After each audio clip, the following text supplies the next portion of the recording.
In this episode of the Range Minded Podcast, I drink an energy drink before I start a show, and it makes me kind of jittery, but you'll see how. The ATF is going after muzzle devices. We got to look into that a little bit deeper. Plus, speaking of the NFA, there might be something cool coming out of from Senator Tom Cotton that we're going to talk about as well. Plus, we monologue for a little bit. Anyways, I hope you... Oh, Trump speech. We talk about Trump speech as well. Anyway, I hope you enjoy this episode of Range Minded. I hope you enjoy. I told you, energy drinks, not good to do before the show.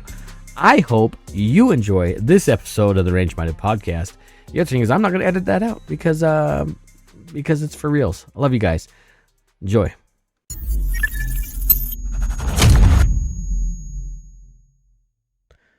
All right, welcome back to the Range Minded Podcast.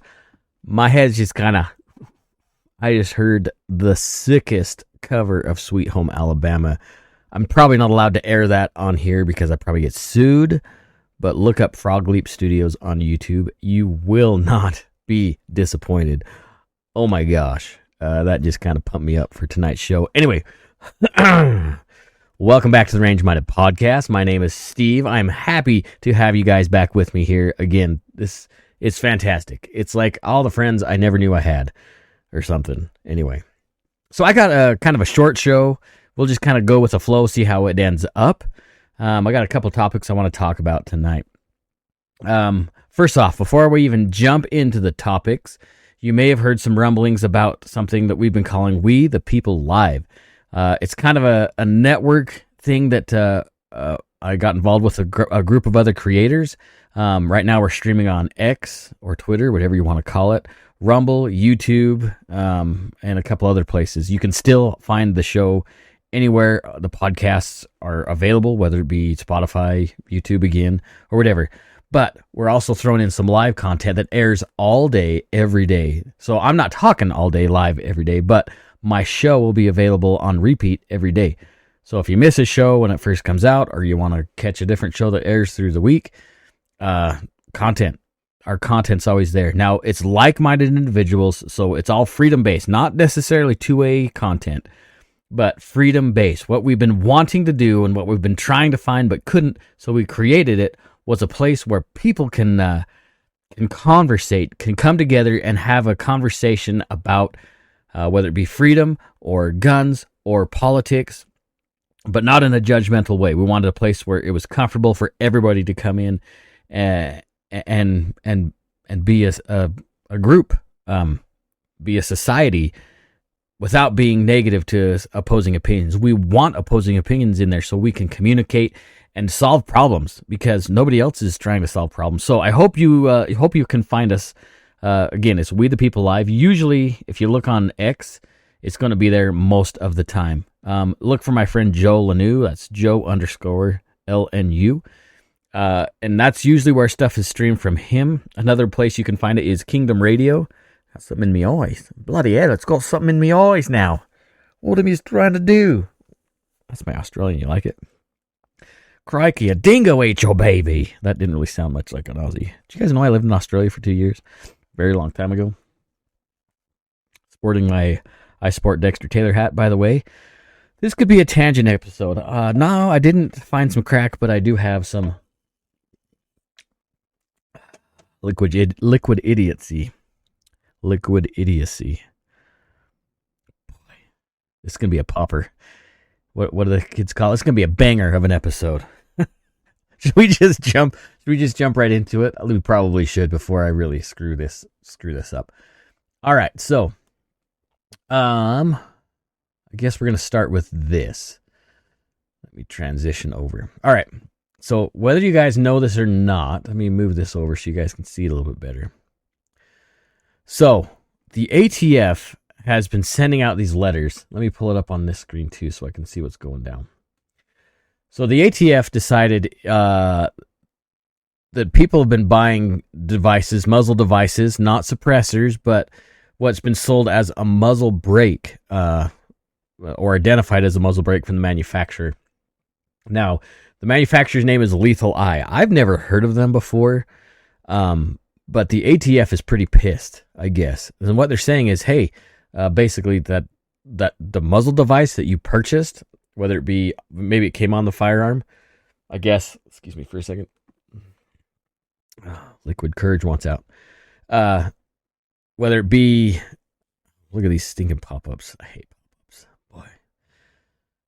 Some of them came out. I guess SIG had this issue a few years ago where the muzzle device that sold with the AR pistol, or what, I can't remember what pistol it came on, but it was basically, it really was just a suppressor baffle stack. So this company, Lethal Eye, has been doing the same thing. And I don't know if you can see this letter, so we'll have to read through it together. It says, the Bureau of Alcohol, Tobacco, and Firearms and Explosives is responsible for enforcing federal firearms laws. The ATF has received information that you have acquired one or more firearm silencer devices marked as muzzle brakes, scary air quotes, specifically models M-074, M-079, and or M-099 from KBC Capital LLC, doing business as Lethal Eye. These items may have been classified as firearms silencers and were unlawfully manufactured and or unlawfully imported into the United States. So they're made out of the country. Interesting. Furthermore, firearm silencers cannot be transferred without prior approval from the ATF due to their illegal manufacture or importation, the possession and or subsequent registration of these devices in the National Firearms Registration and the transfer record is also a violation of law. Man, I'll do my best at reading a little bit better. Should I try my radio voice? The unlawful recipient of possession of any of these devices is a felony violation of federal law. These devices are subject to seizure and furthermore by federal government or forfeiture by the federal government. Your continued possession of any of these devices could result in criminal prosecution, and further acquisition or possession of such devices may subject you to prosecution as well. The Gun Control Act of 1968, as amended, Title 18 U.S.C. Section 921 Alpha 25, defines the terms of firearm silencer as firearm and firearm muffler as any device for silencing, muffling, or diminishing the report of a portable firearm, including any combination of parts designed or redesigned and intended for use in assembling, fabricating a firearm silencer, or firearms muffler, and any part intended only for use such assembly or fabrication. Silencers are subject to the National Firearms Act, Title 26 U.S.C. Chapter 53, subsection 5801. I'm sure you don't want to hear all that stuff. The NFA requires those manufacturing, importing NFA weapons to pre-register with the ATF to receive prior approval for the manufacturing/import. The NFA also prohibits the transfer of ownership/possession any an NFA weapon without prior approval from the ATF. The above-mentioned silencers, at least one of which was transferred to you, were not lawfully manufactured, imported, or transferred. Okay, so basically, that long letter says, hey, you bought something that was sold as a muzzle device, a muzzle brake, but in reality, it is a core to a suppressor. I haven't really been able to find any pictures of these. I did Google Lethal Eye. I should have Googled the KBC Capital, but I Googled Lethal Eye because that's what they were doing business under. And I couldn't find any images of the M-074 or M-079 or M-099. I couldn't find any of these. What I did find was how I first found about this was through James Reeves through the Firearms blog. He posted this and hit through his research and then my own research because I wanted to see what was going on with this. There was a threaded adapter that was still shows available, well, out of stock, but still shows as one of their products. Don't buy it. Don't buy it, please. You're gonna be in big trouble. Anyway, so yeah, the ATF is like, it's been going around the internet. The ATF is sending letters about muzzle brakes, but when you get down to the tea and biscuits of it all, is there actually silencer cores or a baffle stack or whatever you want to call it, to where a person could easily maybe slide a piece of pipe over or modify it in some way to have an unregistered silencer? So the ATF isn't just being willy-nilly about this. I get it. I despise the NFA. If we could repeal the NFA, I would be totally for that. But it's completely obvious. Whoever's been buying these, it is completely obvious about what the intent is. You're really in constructive intent when you're in possession of one of these things. So if you have one, if you've received one of these letters, be mindful. When I saw the teaser for, and it might have been the Firearms Blog's teaser for their video, like one of the flash hiders that they showed was one that I own. It's not one of these. It's not a lethal eye, but it's I can't remember what it is. It doesn't look anything like these ones, but it's like a readily sold muzzle device. So I was like, oh shit, I got one of these, but it's not any of the ones that's he put into this video, and then what I could find from the ATF. So I'm in compliance. ATF, don't get excited. Don't come shoot my dogs. It's okay. I do not own any of these. I've actually never heard of lethal eye. Anyways, is this like one of those wish.com things that you buy the solvent trap?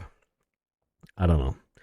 So anyway, that's kind of crazy. So the ATF is like going nuts over muzzle devices. Again, if you can find, somebody had some images. I don't remember if it was Jared at Guns and Gadgets.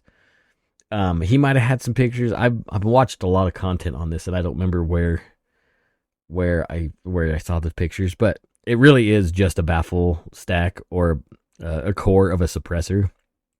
I totally get why the ATF is upset about this. Your Ron Swanson, I can do what I want permit probably wouldn't get you out of trouble as far as these are concerned, but you can try it. You can try it. It probably won't end very well for you, but hey, I mean, what are you gonna do, right? What are you gonna do? But there could be a light at the end of the tunnel. I recently came across this as well, which is pretty stinking rad. Let's jump back to the screen share here. So you ever wonder if I look around like this half the time? In fact, a couple of episodes ago, it was really obvious because I thought I had the screen share up, and I'm sitting here reading all this content, and I'm just like, derp. My ugly face is bad enough. But when I look like an idiot while I'm doing my ugly face, I guess there's that. Let's see. I'm going to enlarge this one a little bit so you get to see my ugly side of my face here. So this is exciting. We just talked about the ATF being silly with some stuff. Let's transition this over so you don't just see my fat face. All right, check this out. So Senator Tom Cotton has a remedy for you people getting struck down and kicked in the teeth by the NFA.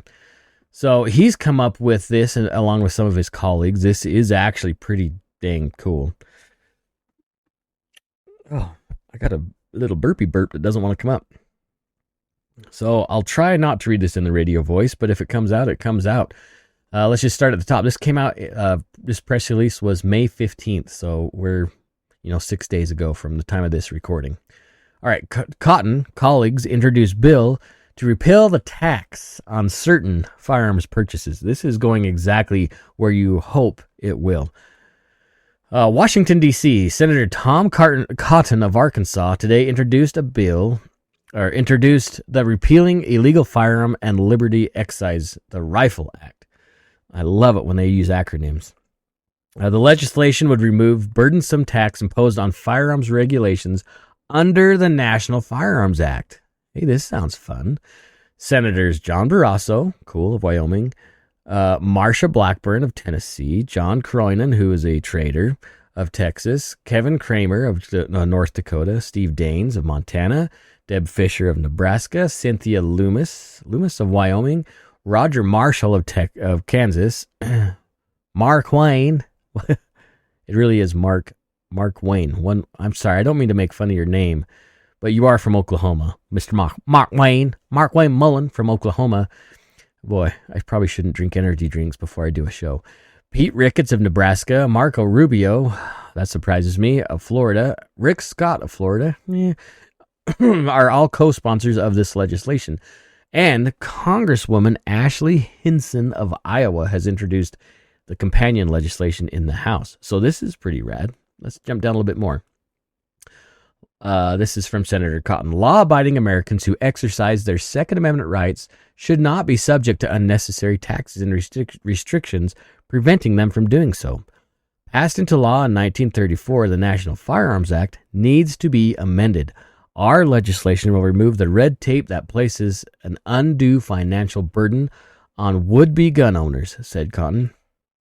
The federal government, this is from Congresswoman Hinson, the federal government should not be placing financial barriers on inalienable rights of Americans.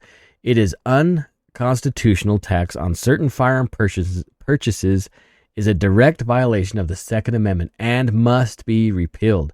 As the Biden administration and Democrats push proposals that unlawfully target law-abiding gun owners, I will continue to stand up for Iowans' right to keep and bear arms. Sweet. All right, so here's a little bit of background on part of this bill, and then we're going to read the text of the bill, which I promise you is way shorter than you think it might be.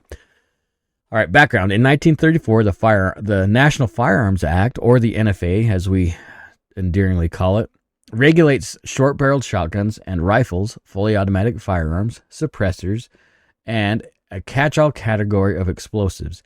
In addition to background checks and registration, NFA regulated items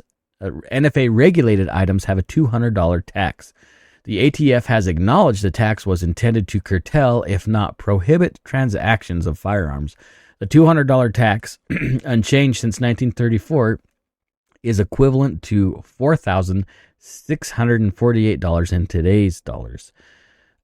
Since 2018, ownership of NFA-related regulated items have grown by more than 250% as more sportsmen, shooters, and firearm enthusiasts exercise their Second Amendment right.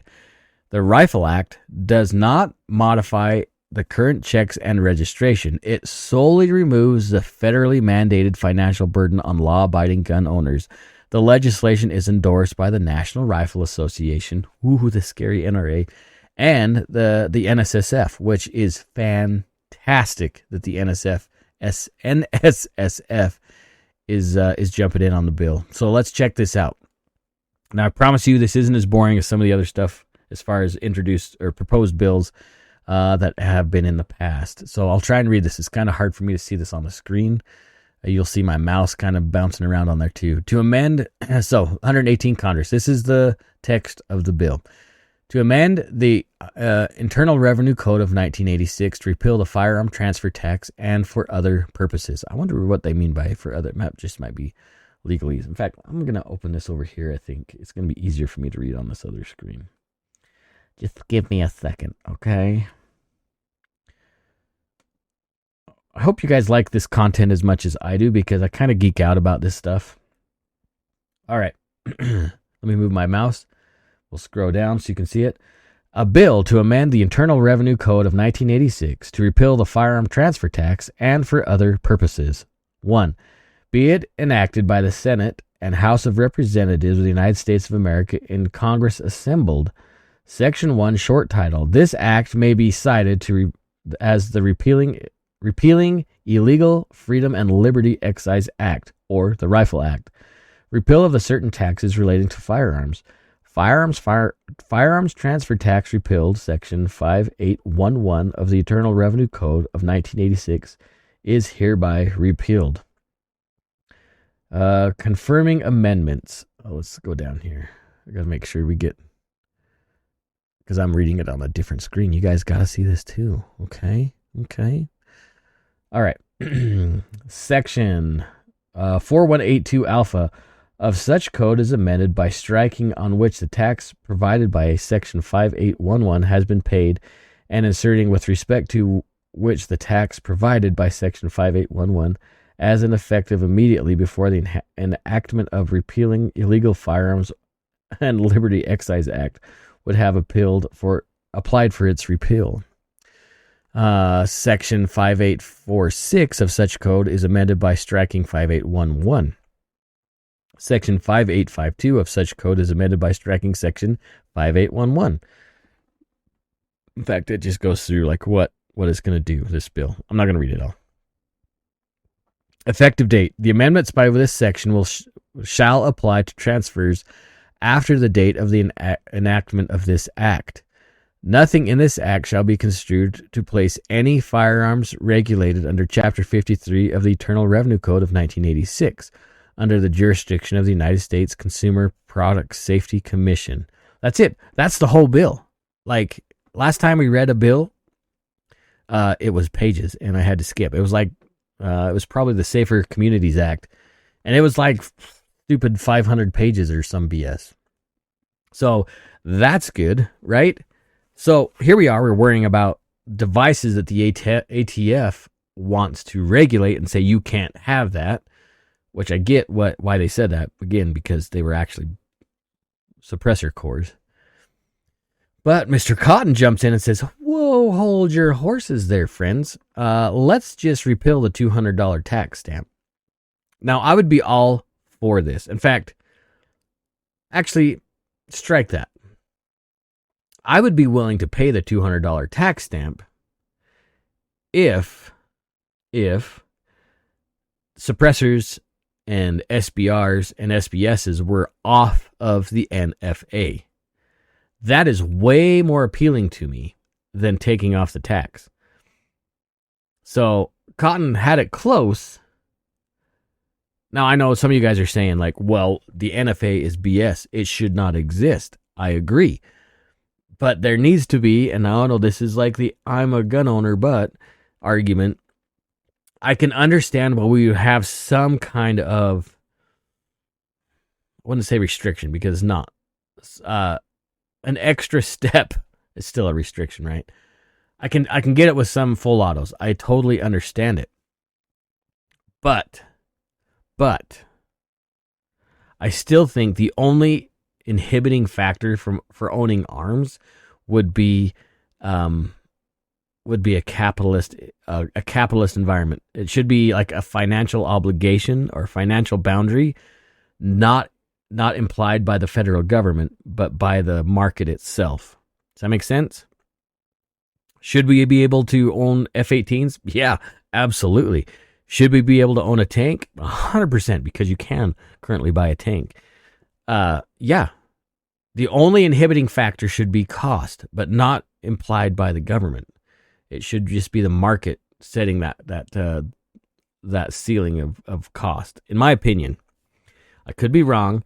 I do understand the people the anti-gun folks who worry about fully automatics on the street. I totally get that, but here's the problem. We're seeing this whole thing with the Glock switch, right? Everybody's saying, hey, that Glock switch, Glocks are fully automatic. And thugs are getting them. So Glock it's their fault for, supplying these Glock switches, which is asinine because we all know Glock does not just sell 18s to everybody. I've tried. Hold on a second. Yeah. Okay, I gotta calm down. Note to self. No energy drinks before a show. And no bueno. Okay? I'm probably going to have an aneurysm here in a minute. So, I like where Senator Cotton's going with this proposal, with repealing the tax stamp. I get it. But it's not deep enough. And maybe he's thinking this is a gateway into getting the NFA stuff gone, which is where it should be. But really it's just taking out the tax, which is fine. I'm actually extremely surprised that the left has not increased the tax to fair market value or whatever, to adjust for inflation. That's the word I'm looking for. I'm really surprised they haven't done that. I could see that taking effect way easier than some of the other stuff that they've tried. Gotta adjust my headphones here. And my hat. By the way, I stand with Dexter Taylor. Innocent man in jail for 10 years for not breaking any federal laws. Side note there.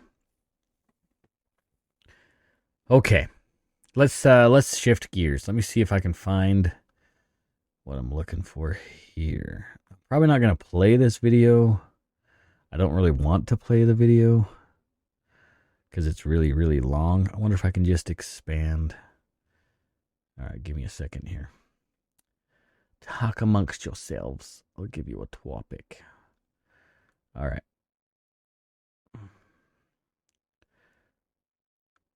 So if you're watching the live stream on Saturday, this is just what you're gonna get, okay? So if you watched the live show the other day on Saturday, we did a We the People live from like, what was it, Saturday at 11:30 to like 5 or 6 in the afternoon. It was long, and I was really tired after that. But we covered the president's speech. You can see, I guess it's over here. Here. You can see the president's speech. We're not going to watch the speech on here. It's too long. But I have some thoughts about it. If you didn't watch the live, maybe you didn't even watch the speech. Now, I had some anticipations on what this speech should have been about. Now, obviously, the NRA convention, or the NRA show, whatever you want to call it, it's a big deal. It is a big deal. So, SHOT is not open to the general public. You have to be in the industry. The NRA show is huge. It's not as big as SHOT, but it is a large pro 2A convention, open to the public. It gives manufacturers and solicitors, or whatever you want to call it, purveyors of 2A content and such forth, and herewith, henceforth, gives them all like access to a huge swath of the 2A community, which is awesome. I would love to go to the NRA show. Now, a lot of you know how I feel about the NRA, and I still feel that way. I struggle with the NRA because it's been a mess for years. I did a video on Wayne LaPierre, actually. I did post it on YouTube, actually. You may not have seen it. So here's the former president. Do you still call him former? Here's Donald Trump. And he's going to speak to this gun-minded crowd. So you'd think he would speak to the crowd a little bit more. I was extremely disappointed in this speech. Maybe some of you guys, maybe I got it wrong. Maybe I completely ignored what I saw. But Donald Trump, this was like the worst speech I've ever seen Donald Trump give. There wasn't a lot of energy. There wasn't a lot of like deep, amazing content. He didn't really speak to his audience that much either. He did mention that only like 20% of gun owners actually vote, which is hideously low. If 2A people got off their duffs and voted, they would make a huge difference, because we know how many gun owners there are in the United States. I mean, there's a lot. Like what they say, 40-something% of households in the United States have a gun. So that means a legally owned gun. That means there's a ton,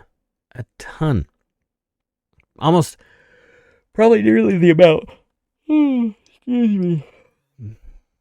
As I'm recording this at 11:30 at night, there's probably a huge portion of Trump voters, especially out of that last 50% of the United States. A huge number of those are most likely gun owners. But there is a much larger portion that sits home and doesn't do anything. And President Trump brought that up, saying, hey, if you got out and you voted, we could make this election totally different. We have to show up. We have to be there to make our voices heard. And I 100% agree with him on that. There's a lot of stuff I did agree with Trump. But it seems so hollow. That speech seems so hollow. He didn't talk about bump stocks because he knows he failed us, but so did the NRA. They did it together. He didn't talk about the Safer Communities Act. At least not that I remember. Maybe he alluded to it. He didn't talk about reset triggers. He didn't talk about any kind of SBR stuff. He didn't talk about anything NFA. He didn't talk about national reciprocity. Oh, by the way, we talked about national reciprocity for for policemen. I think we talked about that before.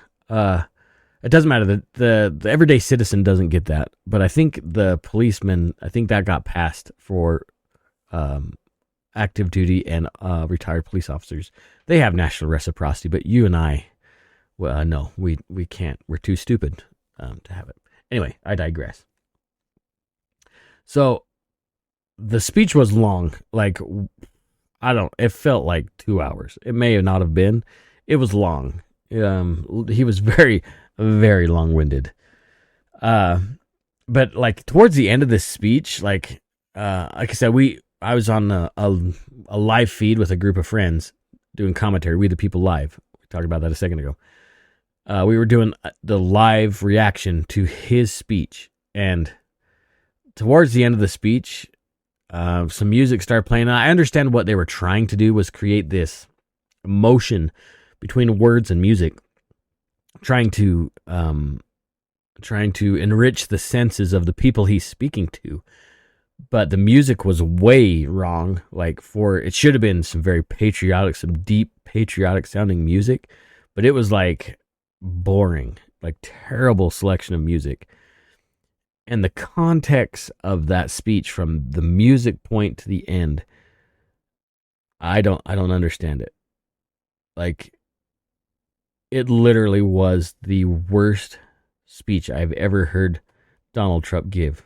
I saw excerpts of a speech that he gave a couple days ago, or Sunday, or let's see, what are we, Tuesday today?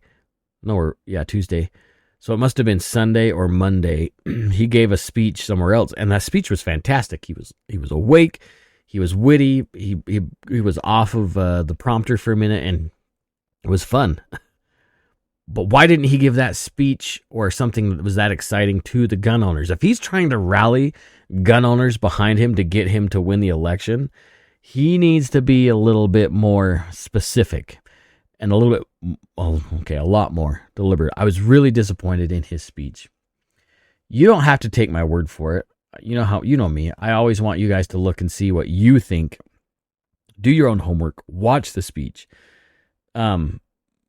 That being said, who's that hairy kid that's on Twitter that's like, he's an idiot, that he's a super Biden supporter, just like a punk kid.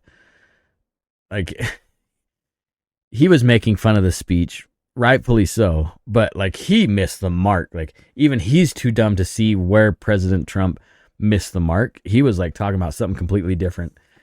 So it shows you how dumb some of their arguments are, but honestly, go watch the speech. Tell me if I'm wrong.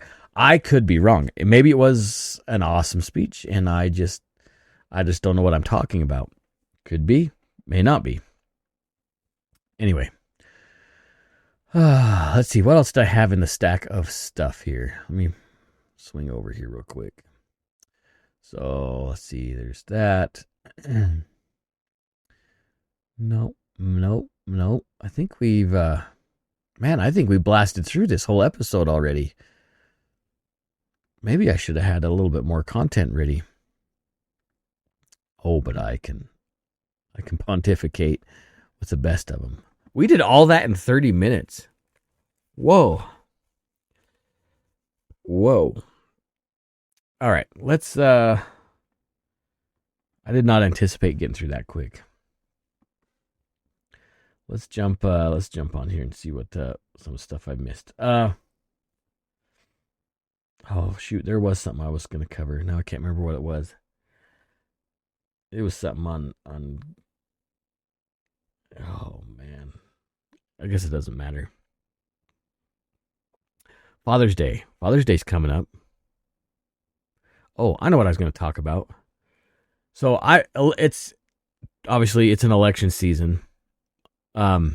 We've talked a lot about being involved in your local elections. Now, I just found out it was our primary today. Yes, I voted.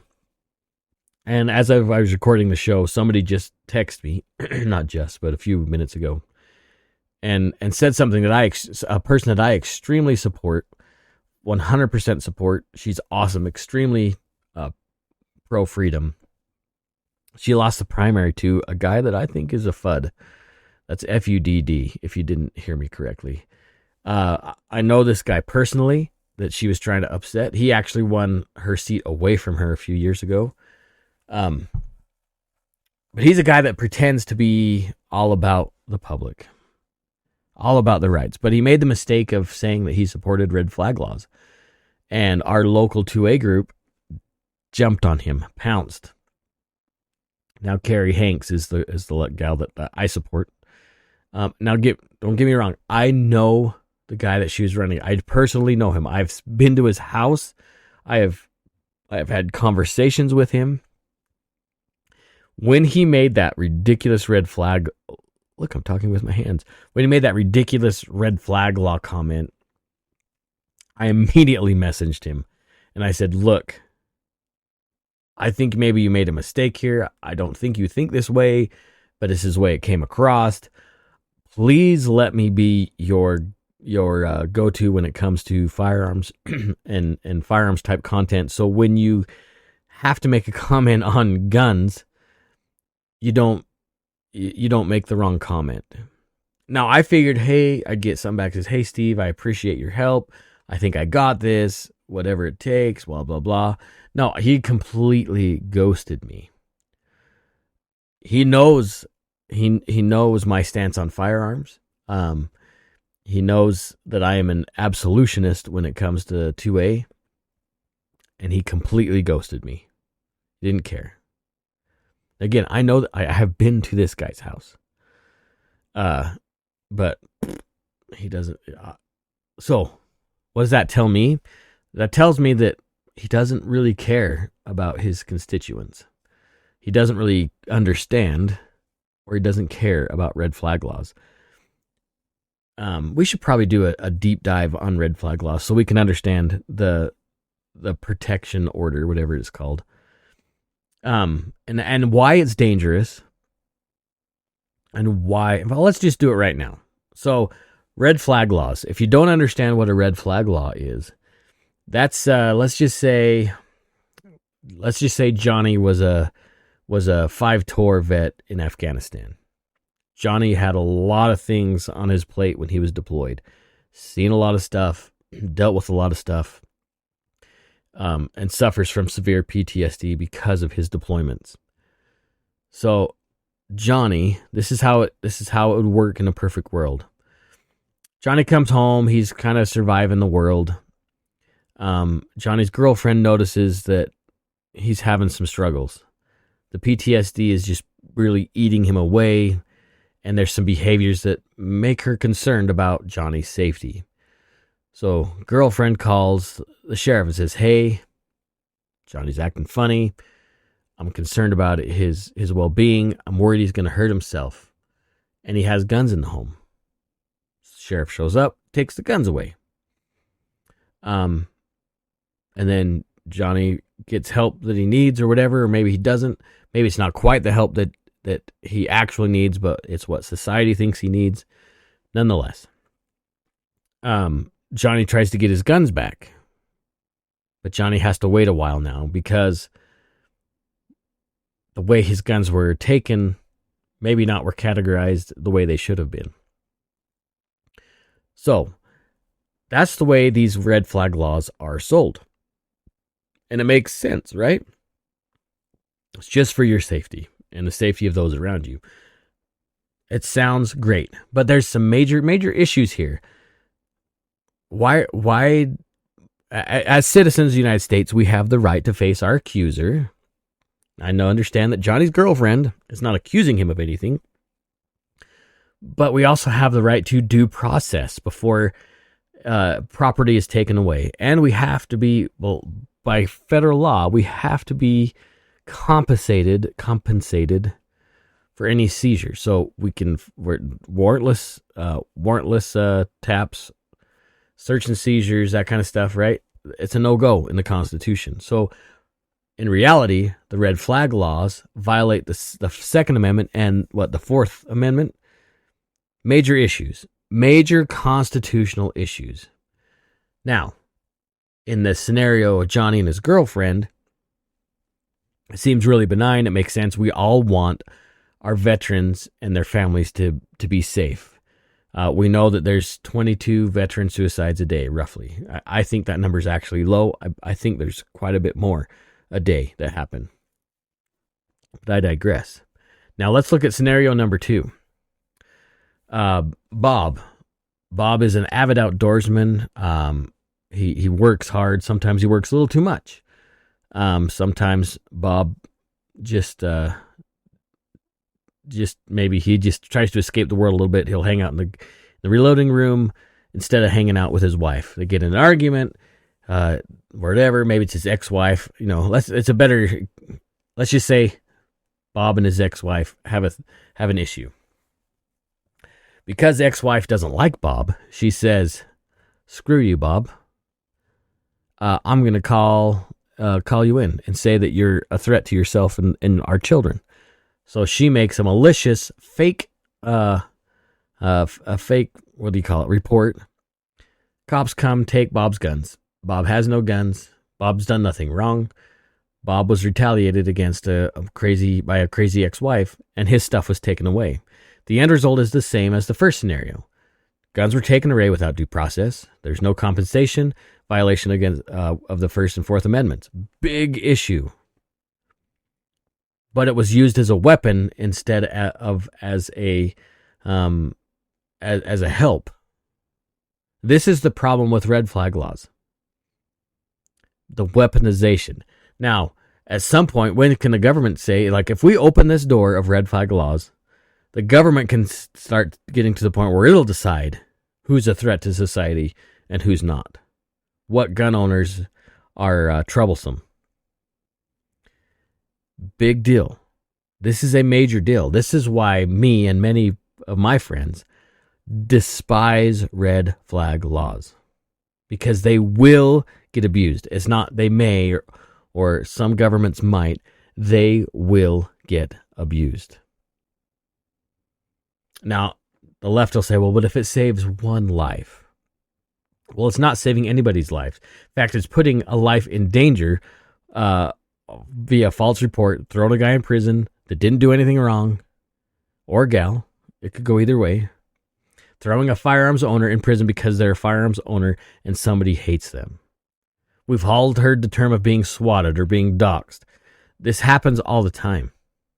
The swatting and doxing. It happens all the time.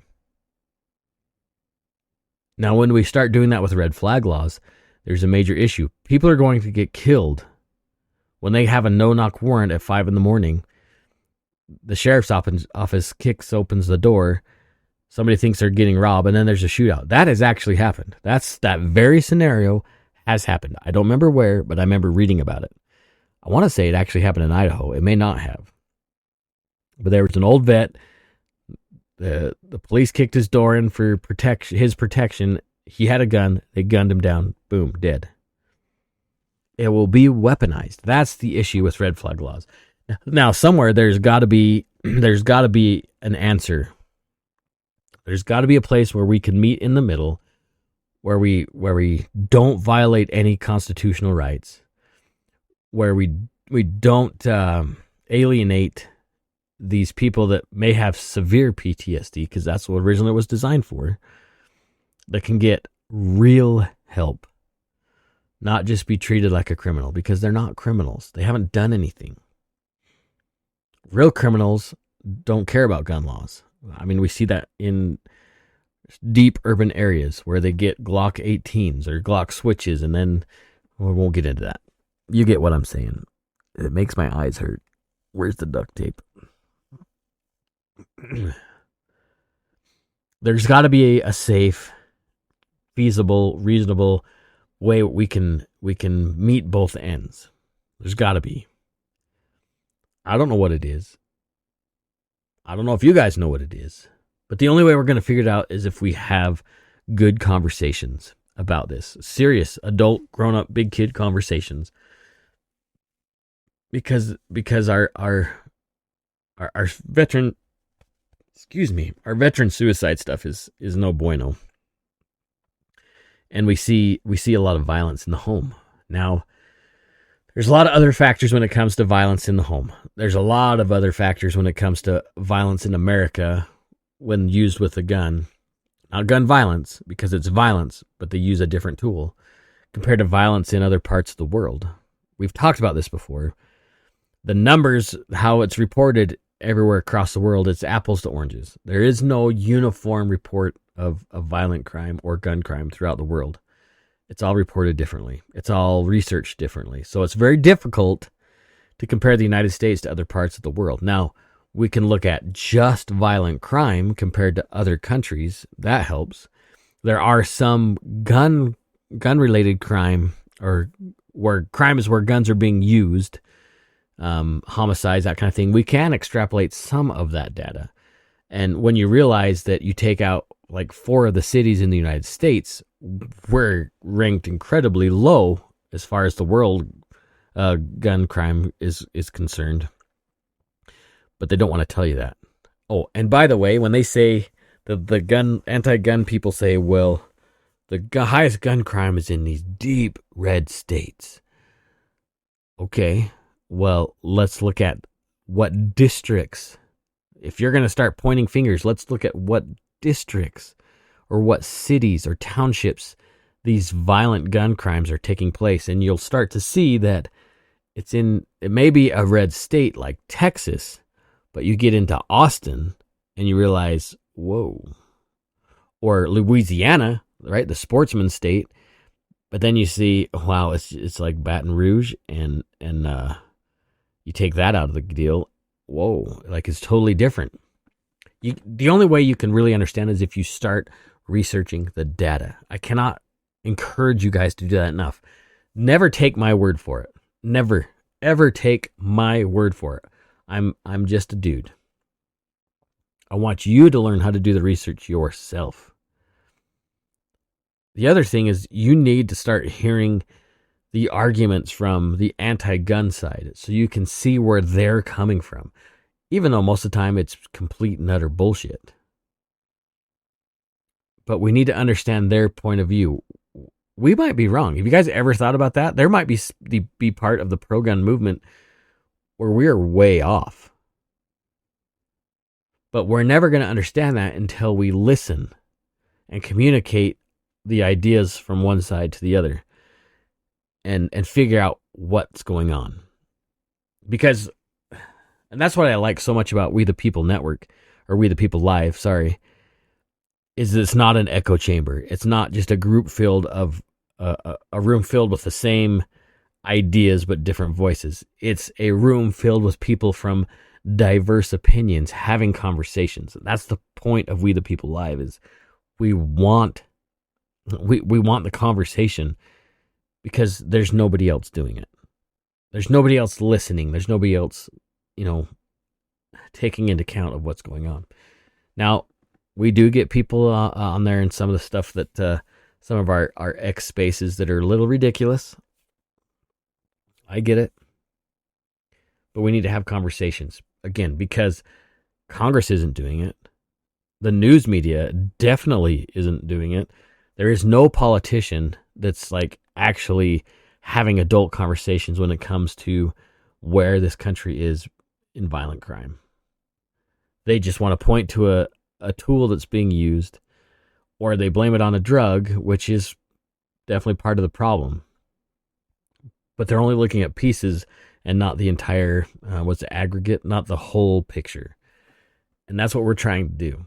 And that's why it's so important for you to understand the content, where to find the research, how to extrapolate that data into words so you can have intelligent conversations, so you can, I hate to say the term proselyte, but it really kind of is. But the only way you can proselyte any kind of information is if you know the information. If you can prove the information.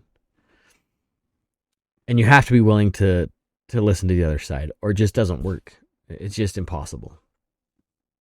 Anyways, I think we'll end it there. I appreciate you guys. I don't get paid to do this. I just come here and do this because I enjoy it, because I feel like I have something that I need to share with you guys. I try to avoid too much politics, but it's two-way. It's impossible to avoid it all. But I enjoy this. If you enjoy this kind of content, please like, share, subscribe, hit the little red bell if you're watching on YouTube. You can find me on YouTube, Rumble, Twitter, or X, whatever, Instagram, TikTok. Having a little trouble with TikTok. And then any of the We the People live spaces on X or the live streams. We want our content to be out there. We have to be active. And the only way I can maintain excitement and well, I still have that desire to share. But it really motivates me when I know there's people that are cheering me on, in a way, I guess you could say. If you want to support the show financially, there is a way to do that. It would be greatly appreciated. I have some things I want to do with the show this year that cost money. Some of it's getting a little bit better equipment and better software. That's definitely part of the game. But I want to take you places that a lot of folks don't get to go. I want to go to a lot of the 2A manufacturers here in Idaho, starting in Idaho. I'm talking Seekins Precision. What's the ammo plant? We talked to one ammo plant. Gosh, why can't I remember the other place? Odin Works. 2A Armory. Like, there's so many. There is a ton of pro 2A groups in Idaho, or manufacturers in Idaho. I want to take you there. I want to visit every indoor range in the state of Idaho, every one of them, and do a live show or record a show, either way, in each one of these facilities. I want you to see how common this is in the state of Idaho. I know some of you guys are outside of the state of Idaho. I totally get it. But that's where the next phase of the show, that's next year. I want to go more places. I want to take you places that you may never get to see. I want you to see other ammunition facilities. I want to go to like places all over the country. I want to take you there. By the way, I'm taking my kid with me. We're going to be at GunCon in Grinnell, Iowa. That's at Brownells, by the way. That should be fun. That is June 29th. So it's coming up. So I hope to see you guys there. Oh, patches. Patches were shipped. They were shipped a couple days ago. They should be arriving anytime. I'm going to work on getting a website available to where there'll be a shop. You can buy these patches. I have 2 different patches right now. Depending on how they sell, I'm going to order some others. So I've got like 30 custom patch designs that I want to make available to you guys. I love patches. I mean, I could never. It's right there, right there. That's my patch wall. That's I have more patches, and I got to make another wall now because I have more patches. Anyway, range-minded patches will be available. I'm going to start working. I know we've talked about this before, but this is the year. I told you 2024 is going to be a good year for the show. Hats, shirts, still figuring that kind of thing out. I got to figure out how to do, whether it be drop ship or whatever. I want to figure that out soon because I want to get the merch out there because it's a big deal to me. The show needs to start carrying its own weight. I'll still do what I can, but I need your help. There's also ways if you want to do Patreon or, I can't remember, there might be, you can find my link tree too, by the way. If you jump on Instagram, there's a link tree with all this other stuff on there too. Do whatever you want. You don't even have to follow me. I don't care. I'm still going to do this. Love you guys. The Second Amendment is retained by people like you that love freedom, that are stewards of the Second Amendment. It depends on you. Yes, you and you. Even that guy back there that's driving his car that's not really paying attention. It depends on you guys. And we need to be good stewards of the Second Amendment. That is exactly why I encourage you to take somebody shooting, because it's important. Be safe. I love you guys. And don't forget, you can find me on We the People Live. Remember who you guys are and what you stand for. And, peace out.